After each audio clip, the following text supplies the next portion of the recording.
Everyone, welcome to LPA coaching academy Sarkaghat. आज हम medieval history में लोधी वंश के बारे में पढ़ेंगे। तो जो लोधी वंश था उसका टाइम पीरियड था 1451 से लेके 1526 तक। दिल्ली सल्तनत पर शासन करने वाला जो अंतिम वंश था वो भी लोधी वंश ही था। तो लोधी वंश के 3 शासक थे। पहले थे हमारे बहलोल लोधी, सिकंदर लोधी और इब्राहिम लोधी। तो जो बहलोल लोधी थे उनका टाइम पीरियड था 1451 से लेके 1489 तक। सिकंदर लोधी का टाइम पीरियड था 1489 से लेके 1570 तक और इब्राहिम लोधी का टाइम पीरियड था 1570 से 1526 तक। बहलोल लोधी के बारे में पढ़ने से पहले मैं आपको इम्पोर्टेंट इन्फॉर्मेशन देना चाहती हूँ कि अगर आप हमारे ऑनलाइन और ऑफलाइन बैचेस ज्वाइन करना चाहते हैं एचपीटेट मिशन एचपीएस अलाइड एनटी के, तो उसके लिए आप हमें 98050792 पे कॉल और व्हाट्सएप कर सकते हैं। तो आज हम डिस्कस करेंगे बहलोल लोधी के बारे में। तो जो बहलोल लोधी का था उसने पहला काम क्या किया था कि इसने जौनपुर को दिल्ली में मिला लिया था। इसका टाइम पीरियड कब शासन किया था इसने 13 अप्रैल 1451 को ये दिल्ली सल्तनत पर इसने शासन किया था। इसके और पता कहां से चलता है हमें बहलोल लोधी के बारे में? तारीख है दाऊदी एक जो अब्दुल्ला ने लिखी है, इससे क्या पता चलता है कि जो बहलोल लोधी था वो एक बहुत अच्छा शासक था। उसके बहलोल लोधी के पास जब भी कोई अफगानी सरदार आता था तो वो अपनी सियासत छोड़कर तब तक खड़ा रहता था जब तक वो अफगानिस्तान वहां से चले नहीं जाते हैं। तो ये बहलोल लोधी के बारे में हमने डिस्कस किया। एक बहलोल लोधी कहाँ गया था? ग्वालियर अभियान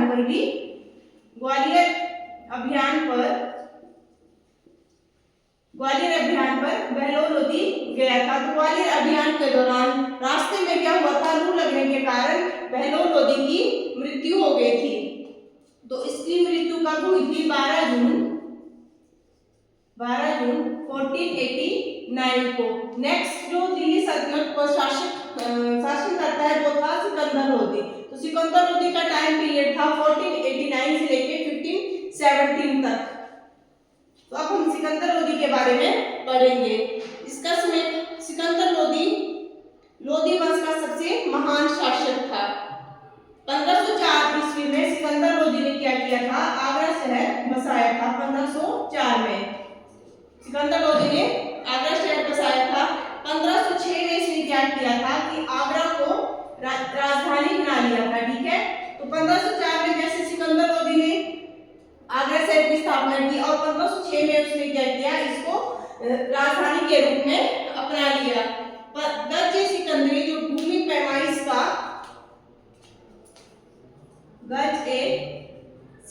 जो भूमि पैमाइश का पैमाना था उसको भी किसने अपनाया था? सिकंदर लोधी ने अपनाया था। सिकंदर लोधी और क्या था? एक महान कवि भी था। ठीक है, तो इसका पता हमें कहां से चलता है? इसने फारसी में कविताएं लिखी हैं। सिकंदर लोधी क्या था? एक महान कवि था। इसने कविताएं फारसी में लिखी और किस नाम से लिखी है? सिकंदर लोधी ने अपनी कविताएं गुल रुखी नाम से अपनी कविताओं की रचना की है सिकंदर लोधी ने। ठीक है, सिकंदर लोधी ने लजत ए सिकंदरी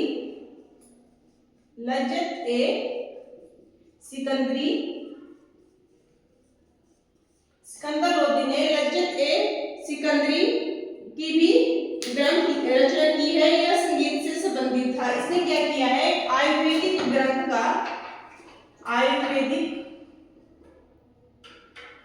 ग्रंथ का क्या किया है? फारसी में अनुवाद किया है। फारसी में अनुवाद किया था। तो यहाँ से क्वेश्चन राइज होता था कि किसने लजत ए सिकंदरी तथा आयुर्वेदिक ग्रंथ का फारसी में अनुवाद किया था? तो वो किसने किया था? सिकंदर लोधी ने किया था। इसका निर्माण इसने लेखा परीक्षण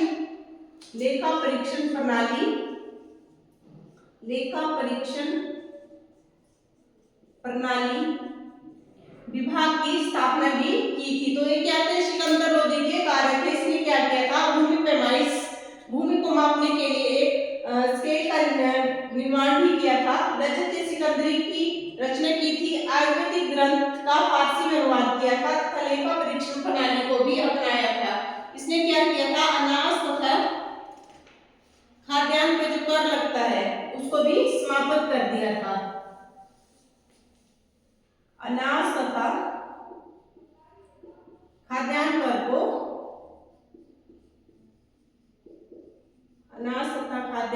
को समाप्त किया था। सिकंदर लोदी ने और क्या किया था, तजिए पर भी प्रतिबंध लगा दिया था। ठीक है, इसने क्या किया था, तजिए पर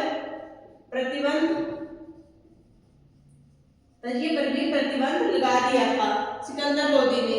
मुस्लिम महिलाओं को क्या किया था इसने, पीरों और मजारों की मस्जिदों पर जाने पर भी प्रतिबंध लगा दिया था। इसने मस्जिदों को क्या किया था, शिक्षा का केंद्र बनाया था। मस्जिदों को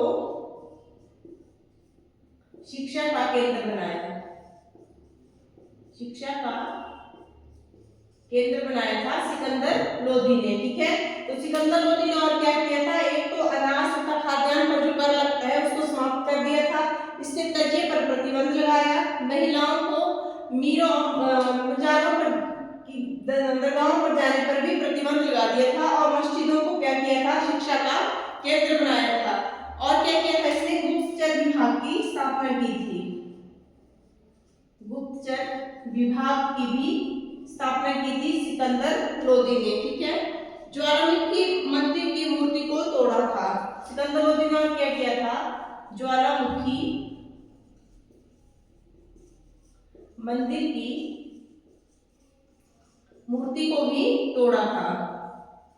तो एक क्वेश्चन यहाँ से ये भी बनता है कि ज्वालामुखी मंदिर की जो मूर्ति है उसको किसने तोड़ा था, तो वो किसने तोड़ा था, सिकंदर लोदी ने उस मूर्ति को तोड़ा था। कुतुब मीनार की मरम्मत करवाई थी तथा उसने क्या किया था, कुतुब मीनार की मरम्मत करवाई थी तथा क्या किया था, मठों का निर्माण करवाया था। और क्या कार्य किया था इसने, मठों का निर्माण करवाया था सिकंदर लोदी ने।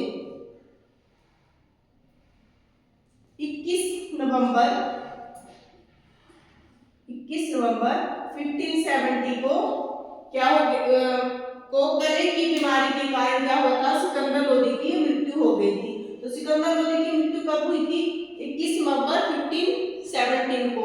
इसके बाद जो नेक्स्ट राजा बनता है वो कौन था, इब्राहिम लोदी। तो हम इब्राहिम लोदी के बारे में पढ़ेंगे। इब्राहिम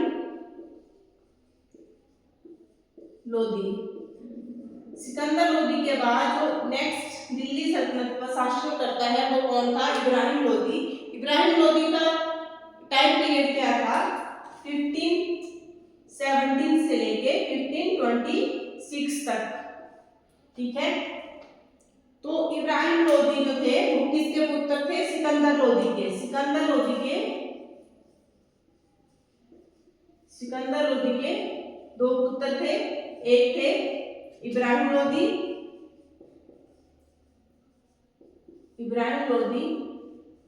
तथा दूसरे कौन थे, जलाल खान। ठीक है, तो सिकंदर लोदी के दो बेटे थे, एक थे इब्राहिम लोदी और जलाल खान।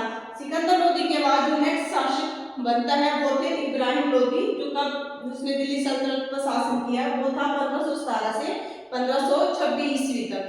तो इब्राहिम लोदी ने सबसे पहले क्या किया कि अब जो इसका भाई था जलाल खान, उसकी क्या करवा दी थी, हत्या करवा दी थी। ठीक है, और जो उसकी हत्या करवाकर क्या किया था कि जौनपुर को हड़प लिया था। जलाल खान की हत्या किसने करवाई थी, इब्राहिम लोदी ने। उसने जलाल खान की हत्या करवा के जौनपुर को क्या किया था, दिल्ली सल्तनत में मिला दिया था। ठीक है, ग्वालियर पर भी हमला किया और उसको भी दिल्ली में मिला लिया था। इब्राहिम लोदी ने क्या काम किया था, एक तो ग्वालियर पर हमला किया, उसमें ग्वालियर के राजा कौन थे, विक्रमजीत सिंह। ठीक है, इसने क्या किया कि विक्रमजीत सिंह को हराकर ग्वालियर को क्या किया, दिल्ली सल्तनत में मिला लिया था। एक प्रसिद्ध युद्ध हुआ है जिसको क्या बोला गया था, खतौली का युद्ध। खतौली का युद्ध। ठीक है, तो खतौली के युद्ध किसके बीच हुआ था? मेवाड़ के राजा राणा सांगा तथा इब्राहिम लोदी के बीच हुआ था। किसके बीच हुआ था ये? मेवाड़ के राजा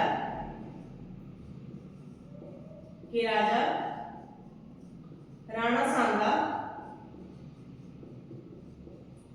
और किसके बीच हुआ था? इब्राहिम लोदी के बीच हुआ था। ठीक है, इब्राहिम लोदी के बीच हुआ था खतौली का युद्ध। तो इस युद्ध में क्या होता है? इब्राहिम लोदी हार जाता है तथा राणा सांगा, इसमें इब्राहिम लोदी क्या करता है? हार जाता है तथा जो राणा सांगा थे उनका क्या होता है? बाएं हाथ कट जाता है। ठीक है, कट जाता है खतौली के युद्ध में। तो इब्राहिम लोदी से परेशान होकर, ठीक है, उसमें इब्राहिम लोदी से परेशान होकर सबने क्या किया था कि दौलत खान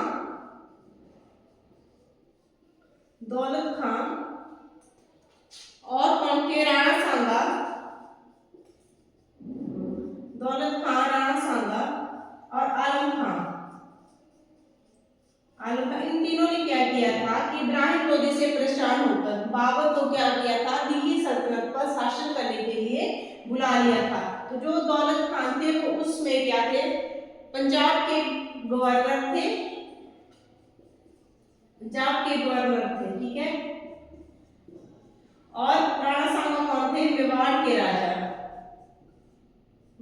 के राजा तथा आलम खान उसमें क्या थे? इब्राहिम लोदी के क्या थे? चाचा थे। तो इन तीनों ने क्या किया?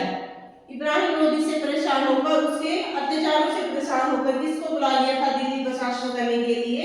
बाबर को। ठीक है, तो इन तीनों ने बाबर को दिल्ली पर शासन करने के लिए बुला लिया। बाबर, और इसके बाद क्या होता है? इसके बाद होता है पानीपत का प्रथम युद्ध।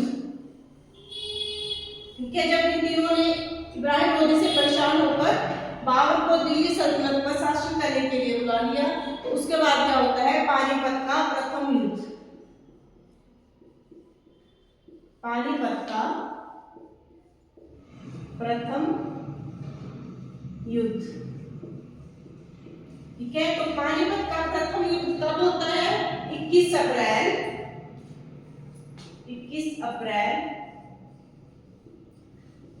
1526 को पानीपत का प्रथम युद्ध होता है। किसके बीच होता है? इब्राहिम लोदी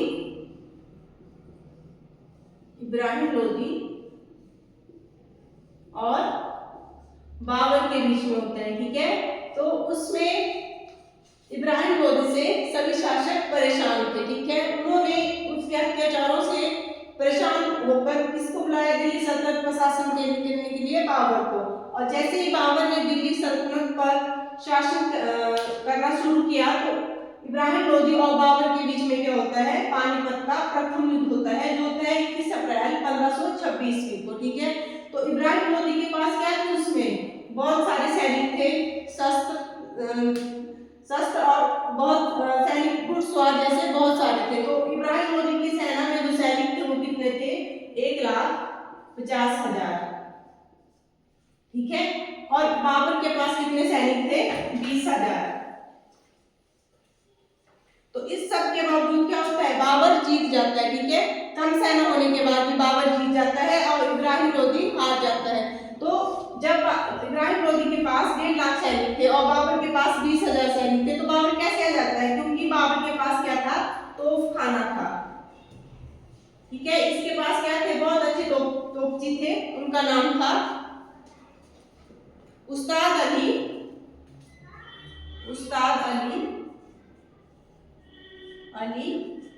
और कौन थे इसके तोपची? और मुस्तफा। इन दोनों के कारण क्या होता है कि बाबर जीत जाता है पानीपत के प्रथम युद्ध में और इब्राहिम लोदी हार जाता है। इसके अलावा बाबर ने क्या किया था? बाबर ने तुगलुमा पद्धति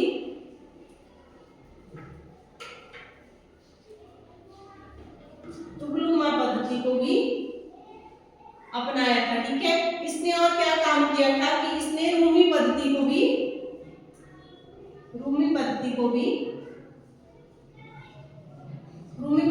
भी अपनाया था। ठीक है, इसके कारण क्या हुआ कि बाबर जीत जाता है और पानीपत के प्रथम युद्ध में इब्राहिम लोदी हार जाता है। तो इसके बाद लोदी वंश समाप्त हो जाता है। जो लोदी वंश था वो दिल्ली सल्तनत पर शासन करने वाला अंतिम वंश था।